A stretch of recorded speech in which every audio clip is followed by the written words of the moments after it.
Welcome to another broadcast of Lisa the Travel Girl on the Artist First Radio Network. All past shows are podcasts. Find them at artistfirst.com. Your host is a former NFL cheerleader, long-time radio personality, and an experienced world traveller. Here she is, Lisa the Travel Girl. Hi everybody, it's time to pack your bags and press play. You're about to take off with me, Lisa the Travel Girl, where every episode is a new stamp in your passport. From hidden gems to epic adventures, I will bring the world to your ears the third Thursday of every month. So let's explore. Tonight we are going to be talking about all things about the beautiful, mysterious country of China with Guy Rubin, who is a founder, along with his wife Nancy, of the fabulous Imperial Tours. Welcome, Guy. Thank you so much, Lisa. I'm really happy to be here. Thanks for inviting me. Oh, my God. We have to talk about everything. I mean, we just met, last month in China. Yeah, and exactly. Your company is off the charts fabulous. I have to tell you, everything with Imperial Tours was top notch. Just everything was perfect. There was nothing I would change. It was just so perfect. So tell me how you and Nancy got into this business. Gosh, yeah. So I met Nancy, who is Korean American, and I am Israeli English, in a Chinese language class on February the 17th, 1997, in Beijing. She was sitting 2 rows in front on the right-hand side. And, I thought she was hot. And and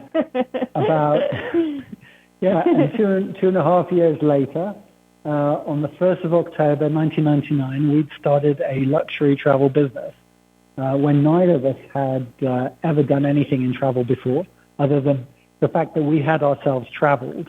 We were 27 at the time. I came from a financial background. I was working in the City of London as a strategy consultant, and I was used to going to new markets and doing the research to help multinational companies open them.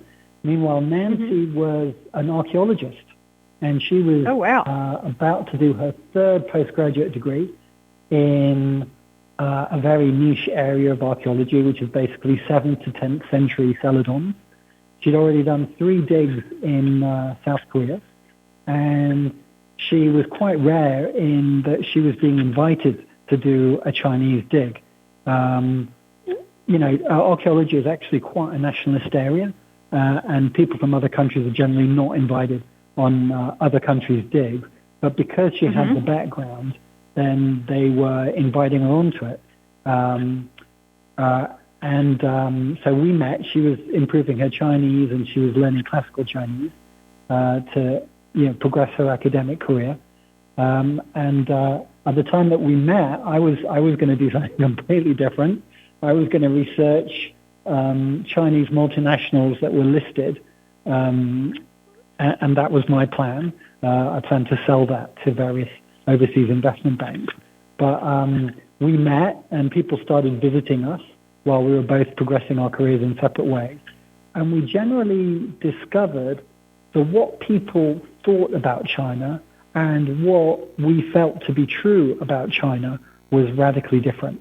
And the options that people had in terms of how they could travel in China was really unrelated to what you could actually do in China. I mean, it was completely different.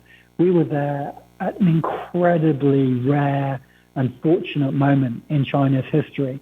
I mean, this is a world event.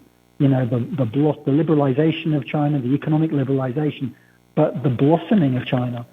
China was just growing and progressing in so many areas. Like, we at that time, we had kind of white privilege, basically. We had access to Chinese society that we shouldn't have had on the basis of our merit, but we were able to meet top people in the arts, people who are incredibly famous today. And China, and of course Nancy has no memory of this. I have to show her photos of people we knew and who we used to hang out with in bars and stuff. But it was just an incredible time. And anyway, to get back to your point, people visiting, they were still doing these like prehistoric itineraries, which just assumed that China was just such a kind of poor and backward outwater. Whereas that wasn't China at all. And so what we did was our value added was bridging that gap. We saw that opportunity. So why did Nancy give up her archaeological opportunity? Basically, she had a supervisor at a university in London who refused to let her go to study and do her PhD in Oxford as she wanted, because the supervisor kind of liked her so much, and Nancy really didn't want to stay there and really wanted to go to Oxford, and it all got a bit political, and she eventually wanted out. And then we started our travel company because I was quite interested in the idea of starting a small business. And so, that's what we did. Let's talk about China now. Yeah. Now, I'm ashamed to say that when we were going to go on this trip to China, I was just expecting it to be backwards, depressing. I was so unbelievably happy and surprised. I mean, it was clean. It was people are happy. It's just flowers all over the place. It's just everything. The sights and the landmarks. Everything was just off the charts fabulous. I mean, people are scared to go. Oh my God, you're going there. I never even felt a little bit unsafe at any point. Everything was just fabulous. The people, everybody was so polite, so kind. Now, your average person, if they're going to go to China, what would be the minimum amount of time you would go? Let's talk about that kind of thing. Okay. So most people, when they come to China, they want to see Beijing, Shanghai, and Xi'an, where you find the terracotta warriors. So Beijing is the historic capital of China. It's been the capital of China for about 600-700 years. And under the emperor and now under the government, you've got incredible monuments from the Great Wall to the Forbidden City to the Temple of Heaven to the Summer Palace. Plus, it's a modern, vibrant city.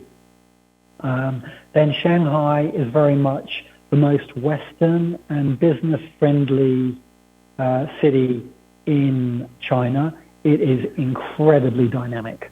The atmosphere, I think, is electric. And when you're walking by the Yangtze River on the Burn, looking at Lujiazui Way, I think you're in one of the most dynamic, electric, hot places on Earth. And I imagine that walking in New York in 1950 might have had the same feeling. It's just incredible. So people want to go to those two places. And then a lot of people have heard about the Terracotta Warriors. And that is in a city called Xi'an, or near a city called Xi'an. And Xi'an is very close to the hometown of President Xi Jinping. And because of that, it has had a huge amount of investment over the past 8 years. And anyone who visited Xi'an before about 2017, 2018 cannot possibly imagine what Xi'an is like now, because it has changed radically. And that is one of the most amazing things about China. It is on the move. Since we were there in 1997, every 5 years, it's like being in a new place. People will know, people who've lived in China who might be listening, will know that when you're living in Beijing or Shanghai and you haven't been to a particular quarter in 7 or 8 months, it might have completely changed because, there was so much construction going on. As I said previously, Nancy and I were privileged to be there at just an incredible time in the country's development. And then just to pick up on what you said before, the gap between your expectation and what you found, I would actually say, and this might be shocking, but I would actually say that the gap now is smaller than it has been at any time in the last 30 or so years that I've been involved with China. That gap has always been there. And, there's lots of arguments for why that has so persistently been true. But I think now, because of what China has done with DeepSeek and AI and the lead it has in electric vehicles and in all sorts of techie areas, I think now people are starting to get the message that China isn't what, the news media has been telling us it is for such a long time. It is that, but it's so much more than that. I think that's a fairer way of putting it. How long, if somebody wants to go, what would you say the minimum amount of time we should be? About 10 days, 2 weeks? Well, I have a vested interest of saying 30 days, don't I? Wow. Let's be realistic, because most of us can't take off that much. but realistically, China should be thought of as a continent rather than a country. At various times in its history, it has been a whole series of countries. And so China has got incredible cultural wealth.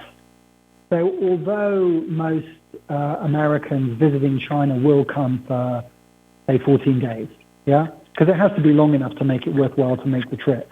So it's not. It's rare that it's less than 10 to 14 days. But having said that, China has just so much.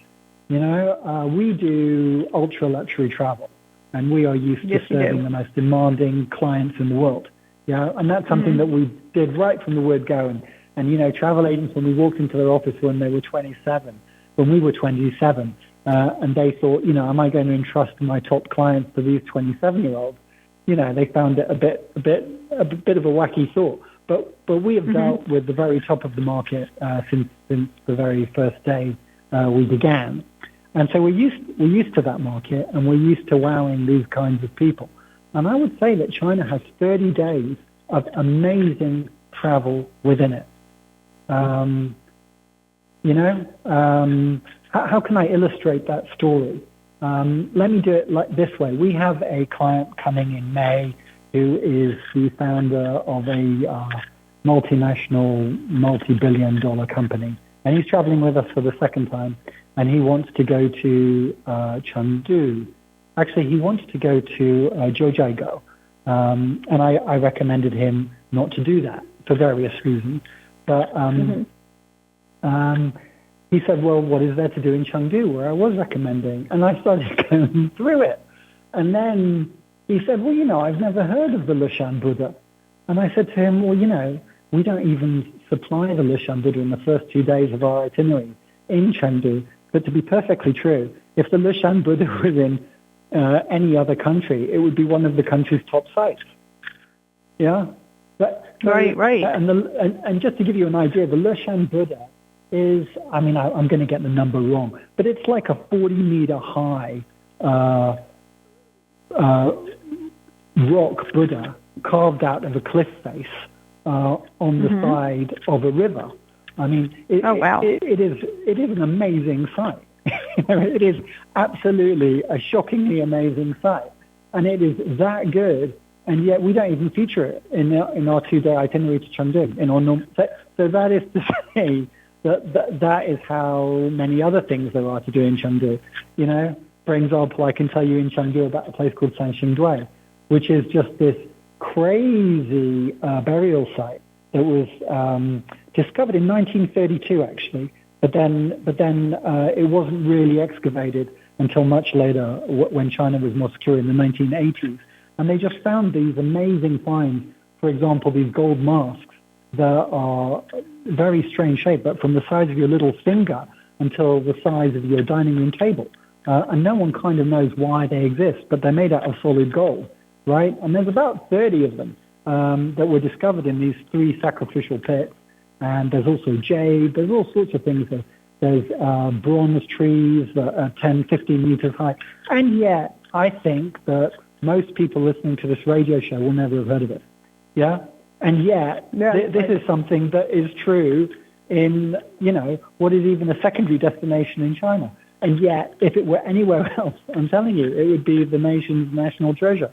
That is how wealthy culturally China is. It really does have that much. So when I say you can travel for 30 days in China quite happily as a very demanding luxury client, demanding to see something amazing every day, I can actually deliver that because China is just so very amazing. But it is. I can attest to that. That's just what we have. Yeah. Now, where do most of the travelers come from? Are they from Asia that go to China? Do you get many Americans? It's mostly from Europe, Australia. Like where are most of the tourists come from China that go to China? So, you know, it's kind of developed differently over time. I would say. I think, you know, generally what used to be the case was that China was kind of a poor developing country that went into the travel industry in order to earn dollars, you know. And when I first went to China, being a guide was a great job because they earned dollars. And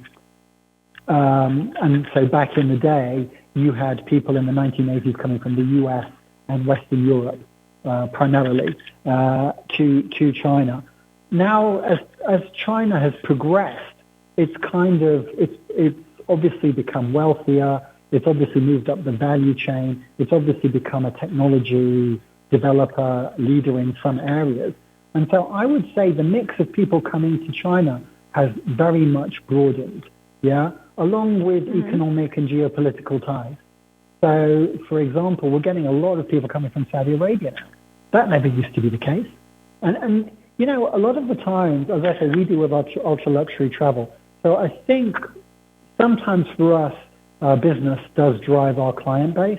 And so we used to get very few Middle Eastern guests, but now we get a lot of Middle Eastern guests, and from the UAE, from Qatar also, at the, you know, at the highest level. But I think America used to be a much bigger part of our business than it is now. And that was starting from about 2016 when the geopolitical relationship started to get tense. Yeah. Western Europe, I'd say again, we're getting fewer clients than we used to for very much the same reason. But they're still a sizable part of our business. It's just not as much as it used to be. Meanwhile, other countries have stepped up their interest. For example, Brazil and Mexico and countries like that. And as I say, the Middle East. You know, as economic relationships develop, you know, I have had a pretty difficult time over the past 30 years marketing China. I'm sure all your listeners can relate to why that is so. And it's generally true to say that the geopolitical relationship between countries very much affects the luxury travel industry. That just, although people might say individually that isn't the case, on aggregate terms, it absolutely is the case. That is exactly what happens. Well, I've been finding since as soon as the pandemic was over, everybody wanted to go like to Europe. Oh my God, we have to go to Italy, we have to do France and all that. But now they've done all that, so I'm seeing I'm getting more requests for more exotic travel. Thailand, Africa, great. And I'm hoping to get China because, you know, I haven't gone. I'm all over social media with the China. I just, it was so fabulous, and I'm not just blowing smoke to you. It was out of this world. It was so beautiful. I loved everything about it. It was just amazing. So on our trip, I met up with you in Hangzhou, which was halfway through your trip, and I was so struck by how much Hangzhou has changed over the last 30 years.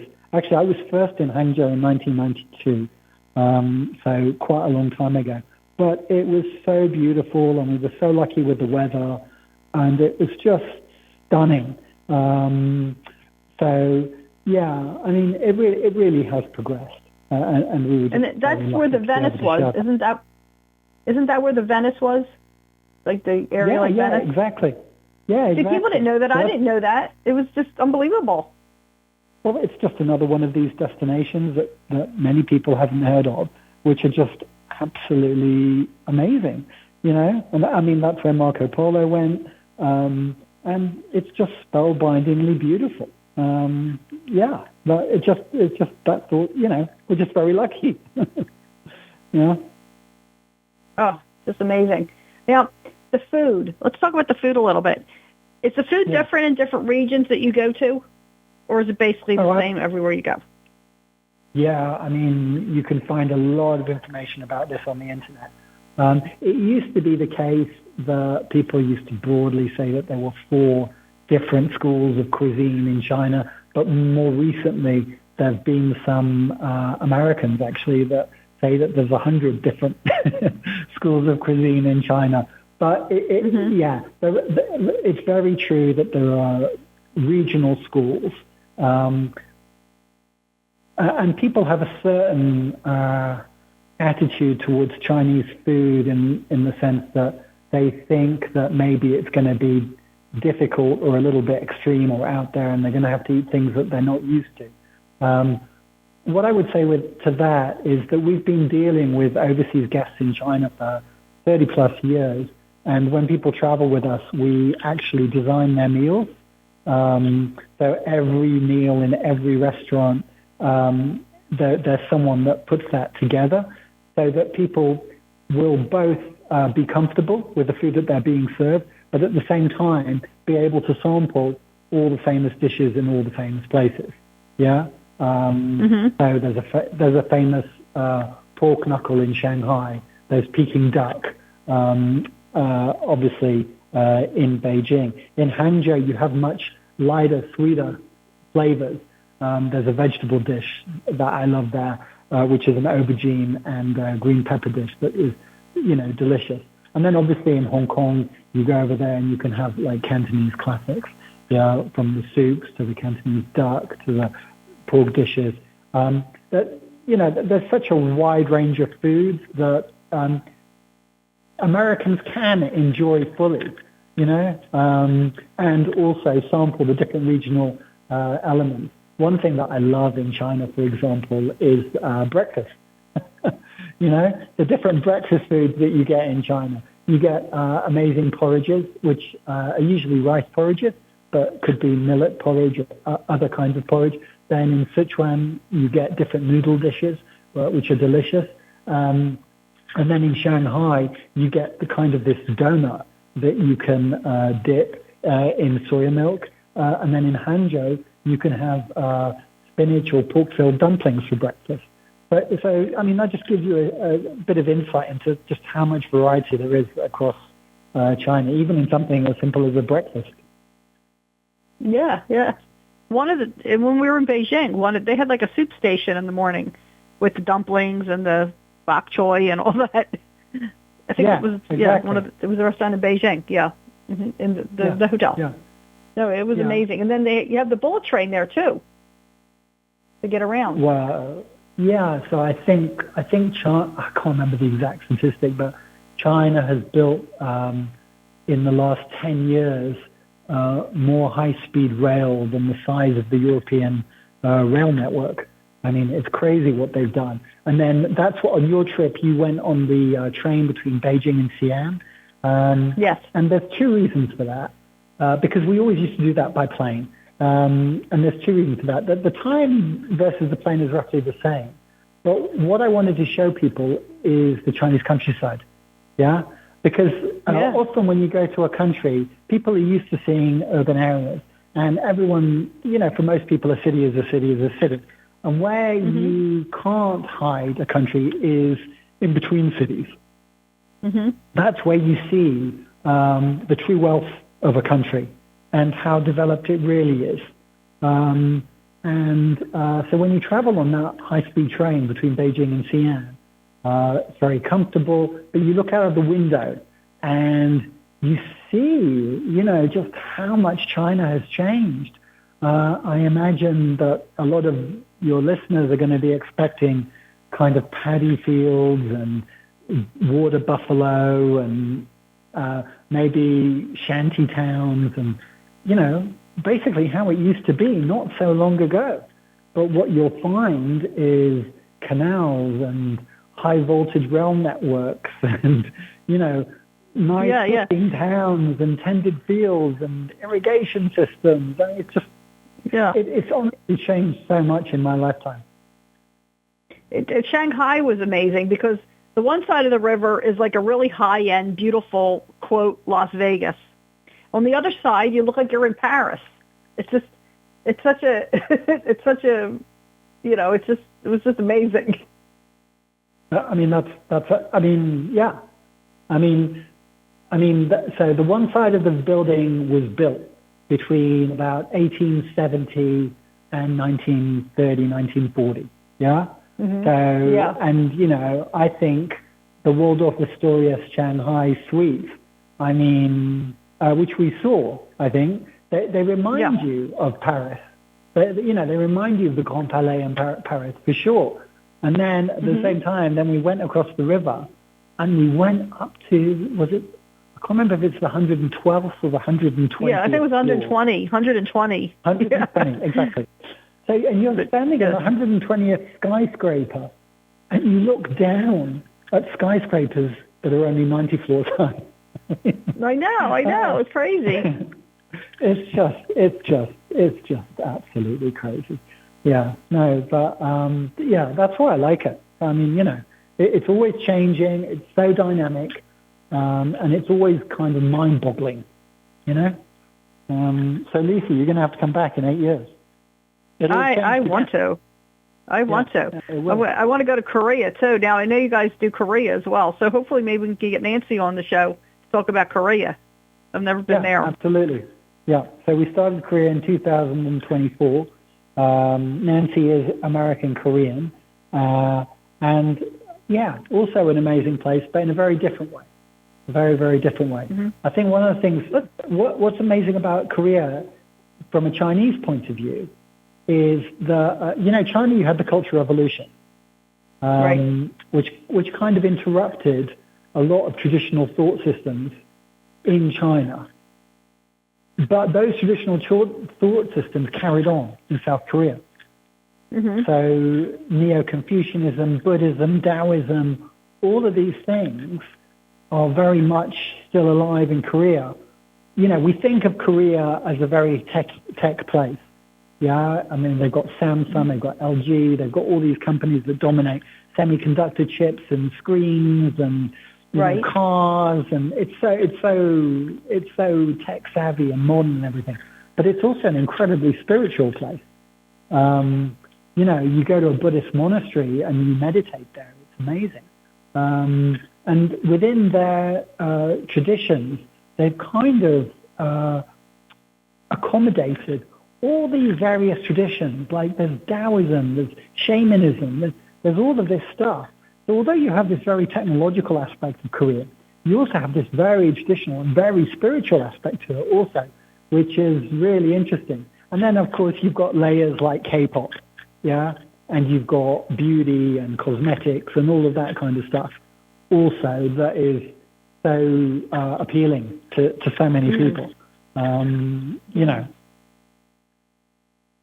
Let's talk about a little bit about the, I can't remember the name. What were we doing the day we were doing that, it wasn't yoga, but what's that called? When you're doing all that? Oh, we did Tai Chi. What was that called? Tai Chi, that's it. So that's called Tai Chi, and that is, a wonderful lifetime. And, we had Susan and Morgan with us in the group, and yes. They had spent their lifetimes doing Tai Chi, and they'd met doing Tai Chi. And oh, really? I didn't know that. Yeah, and they taught Tai Chi, and they were part of our same group. And I remember when we were doing Tai Chi in Hangzhou, which we did at the back of the Aman Hotel in a platform next to the tea fields there. I just wondered what that moment meant to them. They were they'd been doing this for 40 years in their spare time, and there they were in China doing Tai Chi with a Tai Chi teacher. That's amazing. Yeah. Yeah. What a life experience. What a life experience. Mm-hmm. Yeah. Yeah. So that is, I guess it's related to Taoism more than anything, because Tai Chi is both a kind of a physical exercise. It's said to be a martial art, and you remember with the teacher when he asked everyone to try and push him, and no one could push him. Yes, do you remember that moment? He was so solid. Yes, I do. He was that solid. And so it is a martial art, or it comes from a tradition of martial art, but it's also a very spiritual thing. It's very much related to meditation. It's very much a process where you're moving energy around your body. I mean, that's really what you're doing. You're controlling the movement of energy around your body in a kind of a meditative state. So, we did it for 1 hour. Morgan and Susan have done it for 40 years.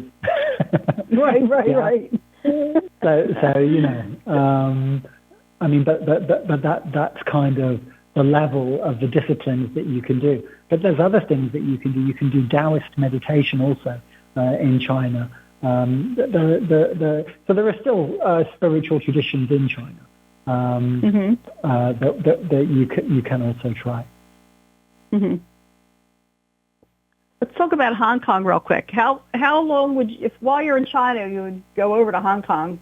Several of the people in the group I think did. How long would you stay in Hong Kong? A couple nights? You need more than 2-3 nights? Yeah, I would do a couple of nights in Hong Kong. I mean, the Hong Kong Peninsula Hotel. I was once at a dinner in Las Vegas with some of the most important travel leaders in America for sure. And I asked each of them what their favorite hotel in the world was, and it was amazing how they all said the Hong Kong Peninsula. It was kind of surprising. Yeah. I mean, I could, I shouldn't name names, but you'd be amazed how many people believe that to be like, what luxury travel epitomizes for them. And it's still a great hotel. And so whether you're staying at the Hong Kong Peninsula or the Mandarin Oriental, both of those hotels are very traditional hotels in the sense that they're historic hotels, and they kind of symbolize Hong Kong. The Hong Kong Peninsula Hotel actually was built in 1929 and is now one of the oldest remaining buildings in Hong Kong. Because really? Hong Kong is so much, yeah. I mean, Hong Kong has so much been about tearing down the old and building the new. I mean, that's a very kind of Chinese thing, to always keep up to date, to always refresh, to always be abreast of the times. And so that is what Hong Kong has done. So much so that now the Hong Kong Peninsula is one of the oldest remaining buildings in Hong Kong. And so it's almost become the destination in a funny old way. The Mandarin Oriental, I think, dates from the 1970s, and it's very much kind of classic Hong Kong in the sense of socially. Hong Kong high society go to the Mandarin Oriental for their whiskies and for their dinners and lunches, and it's kind of the high point. And of course, you've got newer hotels like the Four Seasons and the Rosewood. Upper House is there. The Regent just renovated, and that's beautiful. So I think Hong Kong is very sophisticated still. It remains a place for the kind of guest that wants to eat well, dine well, go to a cool bar, go out at night, go to a very sophisticated restaurant. There's still good shopping. And so you're seeing kind of maybe the remnants of Britain's colonial occupation of Hong Kong. You see that on Victoria Peak and also in the central area. But you can also go across and you can go to Wong Tai Sin, where you see kind of more Chinese traditional belief systems, and then you can go to the markets, the flower markets, and enjoy those kinds of aspects. And then if you want, you can go on a boat, you can see pink dolphins, which people don't generally know about in Hong Kong. They think they're just there in Brazil, but then we also have them in Hong Kong. And you can go to the outlying islands, you can go on a yacht. So there's a lot to do, but definitely a couple of nights. It's a good, it's a long flight from the US to China. And so for some people, it's nice to break that journey up. And so it's kind of a good pressure valve between the two different worlds. Yeah, it is. So you could fly there, spend a couple of nights, and then go on to China if you wanted. Yeah. It's really not that hard to get to from the U.S., China. I mean, we flew to San Francisco and then San Francisco to Beijing and then Shanghai to San Francisco and San Francisco back to the East Coast. So it really was not that big a deal. I mean, it's long, but it's worth it. And it's not that crazy. You know what I mean? It was pretty easy. So, yeah, I don't think, it's not the flight that's the distance. It's, I think the distance is political, I think it's actually pretty close. Sometimes in 8 hours, from some parts of the U.S., it used to be 8 hours. You could get, that was before the whole Russia war thing happened. But you could But get I think, China in 8 hours. But now it's 11 hours. yeah, I think from Shanghai to San Fran was only like 10 hours. It wasn't. It was that. Yeah, that's what it there you did. go. From like if you're going to Croatia back to New York, it's the same thing. So it really wasn't that Exactly. crazy. Yeah, So yeah, I thought it was yeah. very worth it. It was definitely worth it. Yeah, But no. to wrap up, before we wrap up, give us some final thoughts on China and tell us, about your business and exactly what you do. Your Imperial Tours. So what do we do? What we do is we try to represent China as it is, not as it's presented. And we try and present China in the most enjoyable and best way imaginable. Neither Nancy or I came from a travel industry background. And from the start, all we wanted to do was present kind of a country and a culture that we loved in the best possible way. I think that's what we do. And then travel never stands still. It's always evolving. We're always developing new products. For example, now technology is a big thing in China. And I think people now more and more are visiting China not just to see the past, but actually also maybe to see a little bit of the future. So right now I'm putting together a technology tour in Shanghai where people are going to do some amazing things. I nerd out about China and I don't want to bore people. But I think the other thing that I would just like to say is how much Chinese people love America and love Americans. America is called the beautiful country in Chinese, and Chinese people's attitudes to America are very embracing. Throughout all of what's happened in the past 8 years or so, Chinese people continue on a person-to-person basis to be very warm and enthusiastic towards Americans. And I think that's what you encountered when you came to visit. Yeah. Everybody's exactly. lovely. Lovely. Exactly. Yeah, polite, exactly. kind. Yeah. Classy. Yeah. Just there was nothing negative. There was no annoying people. Nobody pushing everybody. Everybody was just lovely. Absolutely. Yeah. Well, guys, thank you I'm so glad. much for taking the time. I know you've been doing a lot of traveling and time zones and. Yeah, well, I'm happy to be in the U.S. right now to be able to speak with you at a normal time. Yes, and then we're gonna have to arrange for Nancy to come on so we can talk about Korea. Yeah, we'll do that. Well, you have a safe trip home. It was so nice meeting you, and please keep in touch. Thanks, Lisa. Thanks for inviting me to this interview. Thank you. Also. Have a good night. Enjoy the rest of your time with your children. Yes. Bye-bye. Good night. Good night. I want to thank everybody for joining us tonight. It was wonderful to talk about China. Like I had mentioned, I just was there in March, and it was one of the most amazing trips of my life. It was just, I can't say anything negative about it. Everything was beautiful. The hotels, the people, the food, the atmosphere. It was clean. It was safe. It was lovely and worth the flight to get there, honestly. So everybody have a wonderful, wonderful evening, and I'll talk to you next time. Bye.